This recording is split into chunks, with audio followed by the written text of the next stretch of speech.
Ladies and gentlemen, please welcome the Honorable Bobby Jindal, Governor of Louisiana.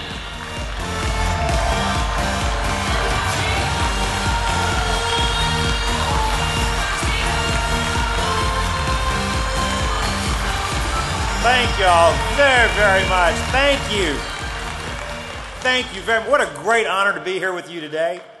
I want to start my remarks with a heartfelt and sincere apology. And I mean this. You know, I spent a lot of 2012 going around the country saying that President Obama was the most liberal and most incompetent president in my lifetime ever since Jimmy Carter. Now, having witnessed the events abroad these last several days, as we see the president of Russia invade a neighboring country while our president wants to downsize our military, while our president brags about the increased spending on food stamps, seeing a president that doesn't understand that a strong America leads to a peaceful, more stable world, seeing a president who doesn't understand that a weak America leads to instability, seeing a president who doesn't seem to understand that our allies are enemies alike, need and want a strong America. You know, we have long thought and said this president is a smart man. It may be time to revisit that assumption.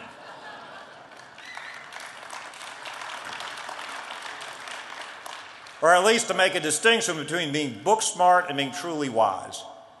And so today, let it be heard, and I hope he's watching, to President Carter, I want to issue a sincere apology. It is no longer fair to say he was the worst president of this great country in my lifetime. President Obama has proven me wrong.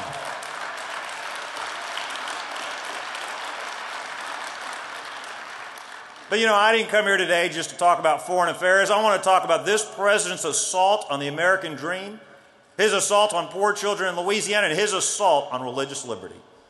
You know, this president has a very different idea about the American dream than the idea that was shared to me by my parents. This president talks about class warfare and dividing an ever-shrinking economic pie. That's not the American dream I learned about from my parents. The American dream I learned about was a country where the circumstances of your birth don't determine your outcomes as an adult. An America where we can do better than our parents. An America where every child is told, you too could be the first in our family to go to school. You could be the first in our family to become a doctor, a lawyer, or an engineer, start your own business. How many moms and dads have told their little children that anybody can grow up and become president of the United States? Unfortunately, in 2012, we learned just how true that is in this great country. But you know, essential to the American dream is making sure that every child gets a great education. Unfortunately, there are millions of American children trapped in failing schools. In Louisiana, we're doing something about it. We have done many, many policies. I'll just tell you about two. Number one, we've worked hard to put a great teacher in every classroom. Now, I don't need to tell you about all the studies that show that great teachers are the most important things we can do in the classroom to improve our students' learning. There are studies showing that kids with great teachers earn thousands of dollars more on average. There are studies showing that if your fourth grade daughter has a great teacher, she is more likely to go to college, less likely to become pregnant as a teenager. But I don't need to tell you that. All of us can remember the great teachers that got us to where we are today. Everybody says they're for great teachers. But the reality is, look at how we hire, fire, pay, and promote our teachers today. So in Louisiana, we decided to do something about that. We said, wouldn't it be special, wouldn't it be great if we actually hired, fired, promoted, compensated our teachers based on how well students are doing, rather than simply how long the teachers have been breathing in the classroom?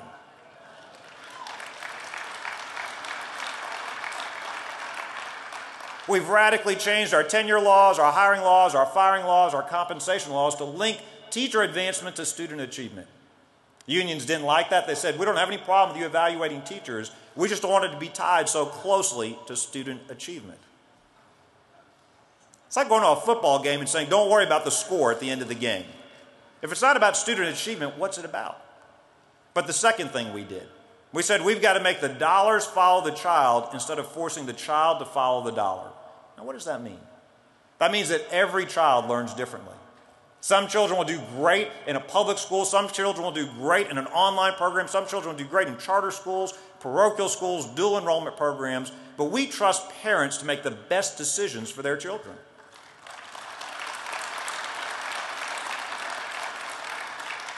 In New Orleans, 90% of our kids are in charter schools. We have doubled the percentage of kids doing reading and math on grade level in just 5 years. We've done course choice. We've done course choice so kids can start in public schools and take private courses throughout the day, but we've also established a statewide scholarship program so kids can go to the best schools selected by their parents. Now, the unions didn't like this either. They came at us and said, parents don't have a clue when it comes to making decisions for their children. Parents don't have a clue. I can't think of a better summary of the disagreements between our side and their side. This president, his liberal allies, they don't trust the American people to make decisions for ourselves. I met with a group of moms that told me, Governor, we make decisions for our kids every day. We know the needs of our children better than the bureaucrats in Baton Rouge or Washington, D.C. So now we've grown this program at double digits every year. We're saving taxpayers millions of dollars. Academic scores are getting better. 93% of the parents are happy with the program. Who could be against giving choices to parents? Eric Holder and President Obama. That's who could be against giving parents choices. The Department of Justice has taken us to federal court to try to impede this program. Now I want you to think about this. We've got Eric Holder and the Department of Justice trying to stand in the schoolhouse door to prevent minority kids, low-income kids, kids who haven't had access to a great education, the chance to go to better schools. Over 90% of these kids are minority children. 100% of these kids are in low-income families who would otherwise go to C, D, or F schools. Moms come and tell me this is the first time their kids have brought home homework, first time their kids are wearing uniforms, first time their kids are going to schools with discipline, first time their kids are thinking about going to school beyond high school. I think it is cynical, immoral, and hypocritical for the Attorney General and the President to deny these children the same choices and chances they would want for their own children. Children only grow up once. It's especially cynical to try to use those same rules designed to protect these children to trap them in failing schools. But I've got a message for Eric Holder and I've got a message for the President. We're going to fight them every step of the way, even at the United States Supreme Court, to defend these children's rights.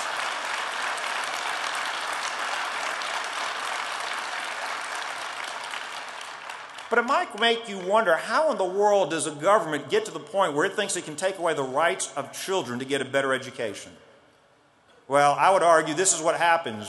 You may remember Bill Clinton famously said, the era of big government is over. Never has somebody been so wrong about something so important in political discussion today.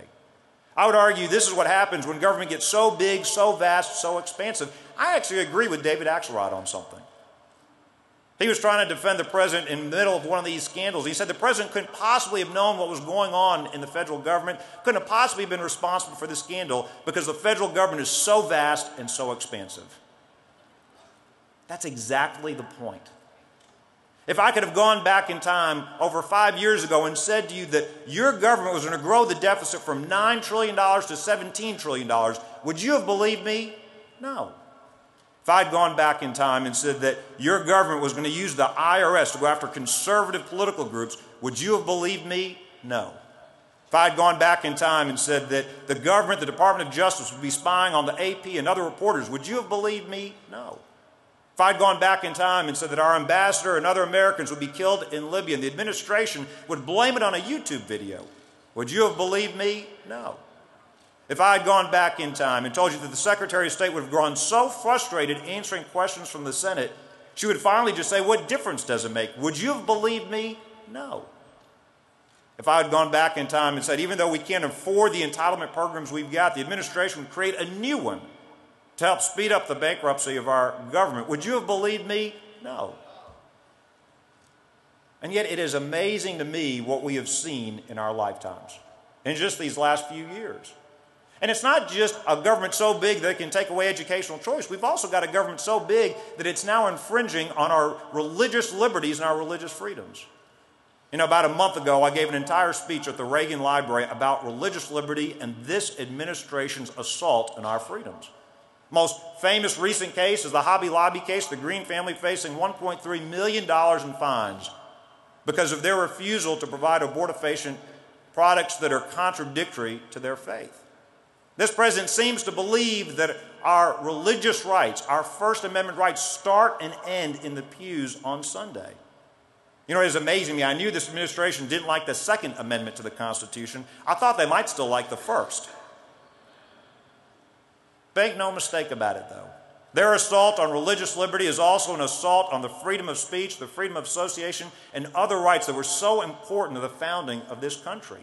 This country didn't create religious liberty and freedom. Religious liberty and freedom created this great country.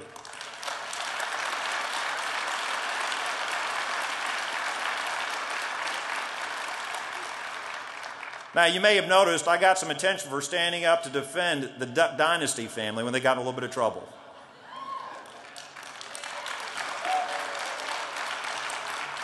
You may have thought I was defending the Robertson family simply because they're from Louisiana. You may have thought I was defending the Duck Dynasty guys because my kids are just huge, huge fans. They watch every show, buy every duck call, and wear every bandana they can find. But the reality is this. I stood up for their right to speak up and articulate their beliefs because I am tired of the left. I'm tired of the left that claims they are tolerant, claims they're for diversity, and they are. They are tolerant and they're for diversity, except when you dare to disagree with them.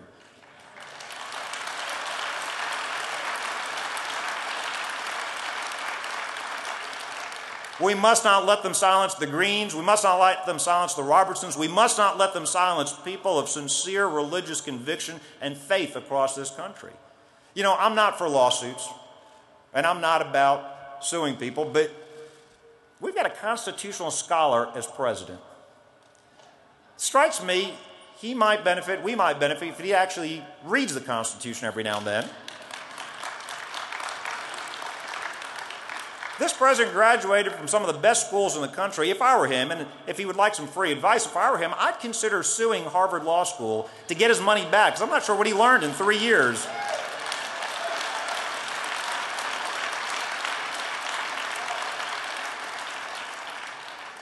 But I will tell you this. I started apologizing to President Carter. I want to close with this. This administration has assaulted our religious liberties. It has assaulted the American dream. It's tried to redefine the American dream so that success is defined by government assistance. That's not the American dream. That's an American nightmare. And the reason I'm so passionate about this and the reason I'm so optimistic, I'm absolutely convinced our best days as a country are ahead of us, not behind us. I'm absolutely convinced that our children and grandchildren will inherit more opportunities than we inherited from our parents. And what gives me confidence is not Washington, D.C., it's not the big buildings there or our elected leaders. The genius of the Founding Fathers was to trust the American people. Several decades ago, my parents, they reached this great country with the conviction that if you worked hard, that you could create a better quality of life. They weren't looking for a government handout. They weren't looking for a government assistance. They were looking for the opportunity to get a good job. My dad literally went through the yellow pages calling company after company until he could finally convince somebody to hire him. Tells his new boss, after hours and hours of calling, tells his new boss, who offers him a job Monday morning, says, "That's great. I don't have a driver's license. I don't have a car. You're going to have to pick me up on the way to work Monday morning." Starts work that Monday. 6 months later, I'm born. I was what you'd call a pre-existing condition. Now, there was no Obamacare or anything like that. There were two guys that shook hands in the hospital. I want you to think about this. My dad shook hands with a doctor, and he said to that doctor, "I'm going to pay you in full. I'm going to pay every month as much as I can until I pay this bill in full." And that's exactly what they did. No contracts, no paperwork, no government program, just two guys in a hospital in Baton Rouge shaking hands.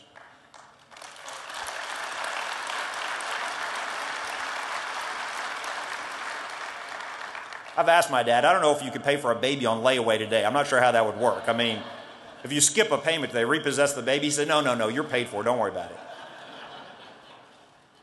But my dad would always tell my brother and me this. He'd say, "Sons, I'm not leaving you a famous last name.